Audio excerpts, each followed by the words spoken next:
વિસ્તાર જ્યાં વડાપ્રધાન નરેન્દ્ર મોદી સંબોધિત કરી રહ્યા છે। कश्मीर से कन्याकुमारी हिंदुस्तान के किसी भी कोने में कोई भी हिंदुस्तानी होगा, देवभूमि कहते ही उसको हरिद्वार, गंगा जी, मठ मंदिर, ये बर्फीली चोटियां, ये हरी भरी दुनिया, योग, ऋषि, मुनि, यही सबसे पहले याद आता है। देवभूमि को याद करते ही एक पवित्रता का भाव मन में उमड़ करके आता है। लेकिन भाइयों बहनों, आज वक्त बदल चुका है। अब वो दिन नहीं रहे। आज देवभूमि बोलते ही दागी सरकार दिखाई देती है, दागी सरकार। इस दागी सरकार की छाया ने हजारों वर्ष की तपस्या से बनी हमारी देवभूमि को दाग लगाया दिया है, दाग लगा दिया। भाइयों बहनों, आप मुझे बताइए, देवभूमि की पुनः प्रतिष्ठा होनी चाहिए कि नहीं? पूरी ताकत से बताइए। देवभूमि की पुनः प्रतिष्ठा होनी चाहिए कि नहीं होनी चाहिए? देवभूमि पर दागी सरकार की साया हटनी चाहिए कि नहीं हटनी चाहिए? ये देवभूमि की पवित्रता पर हर हिंदुस्तानी का हक है कि नहीं है? देवभूमि के लोग भी इस पवित्रता को दुनिया को बांटना चाहते हैं कि नहीं चाहते हैं? लेकिन एक दागी सरकार इसने इस देवभूमि की तपस्या को कलंकित करके रखा हुआ, दाग की साया उस पर सवार है। और इसलिए भाइयों बहनों, सवाल राजनीति का नहीं है, सवाल दल का नहीं है, सवाल उम्मीदवार का नहीं है।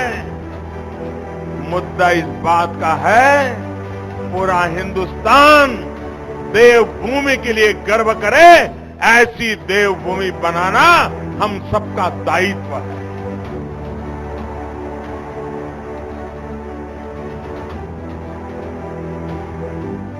आज पूरे हिंदुस्तान में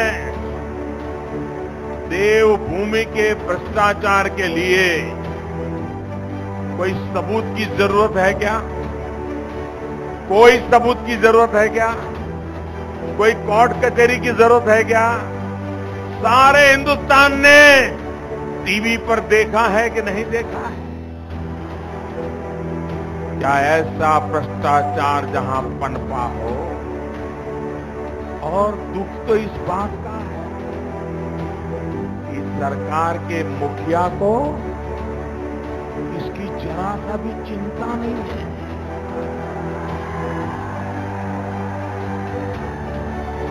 उनके बोलचाल से, उनकी चाल चलन से, उनके आचरण से ऐसा लग रहा है ऐसी चीजों को वो पचा गए हैं।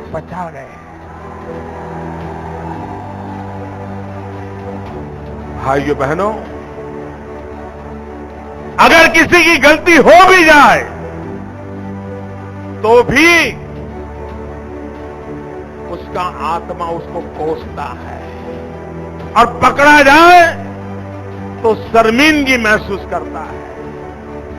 मैंने ऐसा कोई राजनेता नहीं देखा जो इस देवभूमि पे बैठा हुआ है जिसको इसकी कोई परवाह नहीं, कोई शर्म नहीं, कोई चिंता नहीं।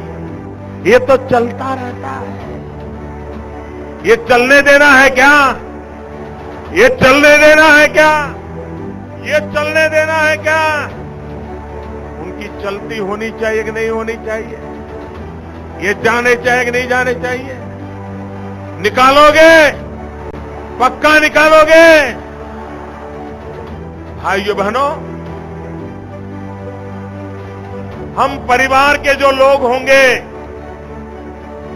उन्होंने देखा होगा कि बालक घर में पैदा होता है,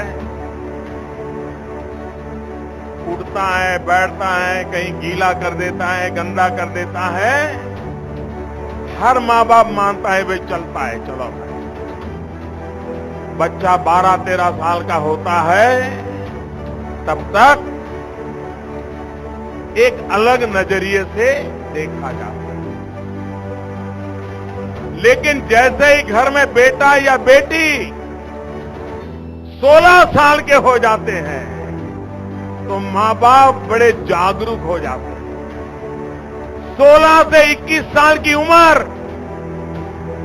हर एक व्यक्ति के जीवन में महत्वपूर्ण होती है।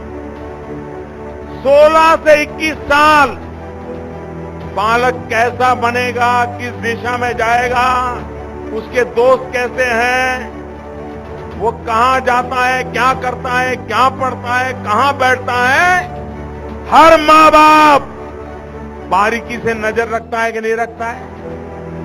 रखता है कि नहीं रखता है? बेटी 16 साल की हो जाए, बेटा 16 साल का हो जाए, मां बाप पूरा परिवार वो 5 साल को महत्वपूर्ण मानते हैं कि नहीं मानते हैं? उसकी जिंदगी किस दिशा में जाएगी, वो फैसला 16 साल 21 साल में होता है कि नहीं होता है? भाइयों बहनों, जैसा अपने बालक के जीवन में है वैसा ही उत्तराखंड के लिए भी ये 5 साल 16 से 21 वाले हैं। 16 से 21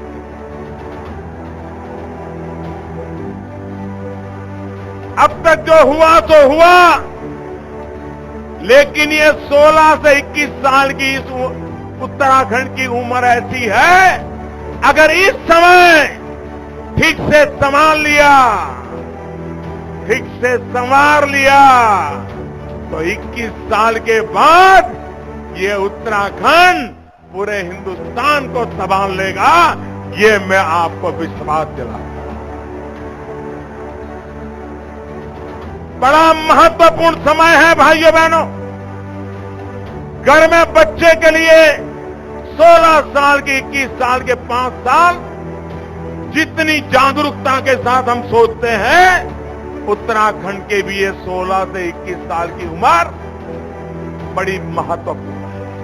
और इसलिए ये चुनाव उत्तराखंड 16 से 21 पे किस करवट जाएगा, कौन सी ताकत से खड़ा होगा, उसकी कदकाठी कैसी बनेगी, ये समय तय करने का है।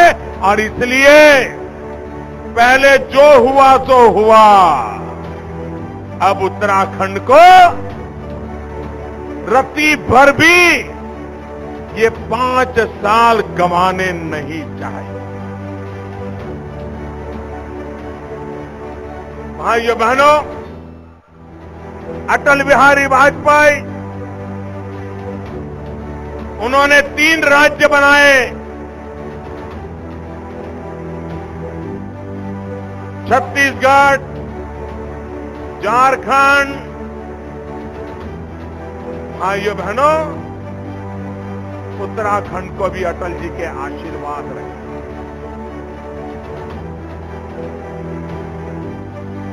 भाइयों बहनों, जिस सपने के साथ अटल जी ने उत्तराखंड के भाग्य को बदलने के लिए काम किया, बाद में दिल्ली में ऐसी सरकारें आई कि वो सारी गाड़ी पटरी पर से उतार दी। अटल जी के सपने पूरे करने का मैंने बीड़ा उठाया है। जो वादे अटल जी ने किए हैं वो भी मैं पूरा करना चाहता हूं।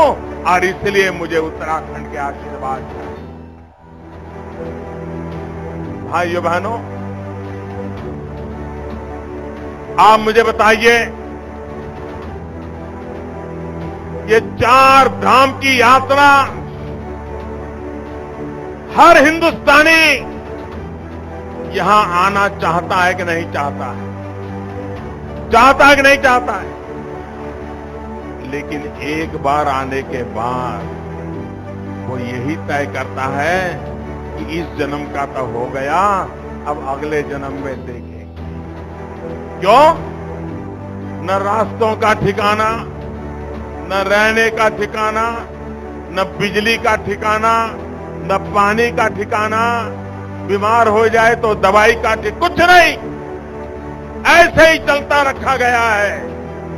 भाइयों बहनों, ये केंद्र सरकार की जिम्मेवारी है कि जहां अब हिंदुस्तान चारों धाम की यात्रा करना चाहता है, सुख चैन से वो यात्रा करके घर लौट सके, समय पर लौट सके। और इसलिए 12,000 करोड़ रुपया लगा करके 4 धाम को आधुनिक रस्तों से जोड़ने का काम हमने बिड़ा उठाया। भाइयों बहनों, यहां का पानी, यहां की जवानी,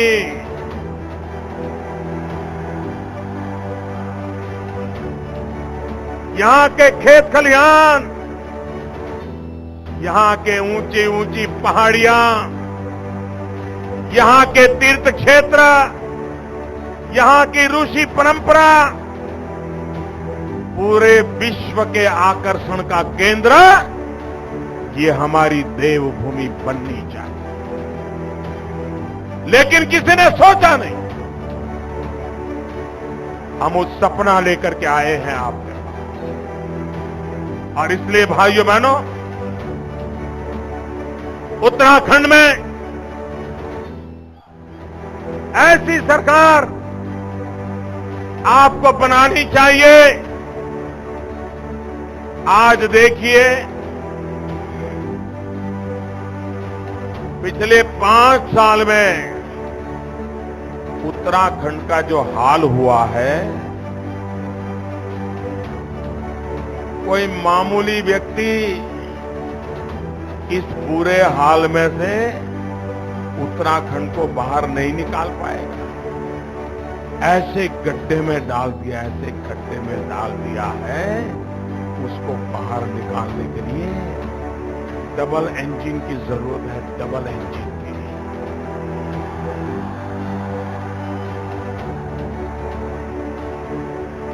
छोटा इंजन उत्तराखंड की भाजपा की सरकार और बड़ा इंजन दिल्ली में भाजपा की केंद्र सरकार, ये 2 इंजन लग जाएंगे, उत्तराखंड का कल्याण हो जाएगा।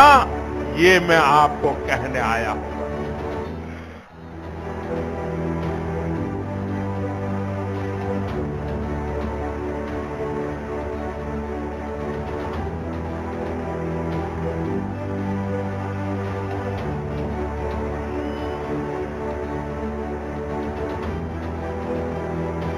उत्तराखंड कोई गांव ऐसा नहीं है जहां की वीर माताओं ने ऐसे बेटे पैदा न किए हो जो मां भारती के लिए जीने मरने के लिए हर पल तैयार रहे।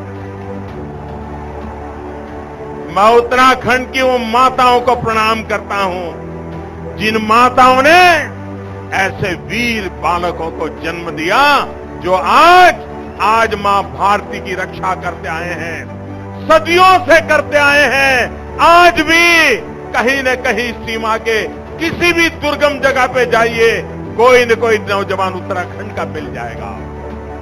वो डटा हुआ है, खड़ा हुआ है। इसलिए भाइयों बहनों, ये वीरों की भूमि है, ये वीर माताओं की भूमि है, ये त्याग बलिदान की भूमि है। और ऐसी भूमि को पूरा हिंदुस्तान नमन करता है भाइयों बहनों।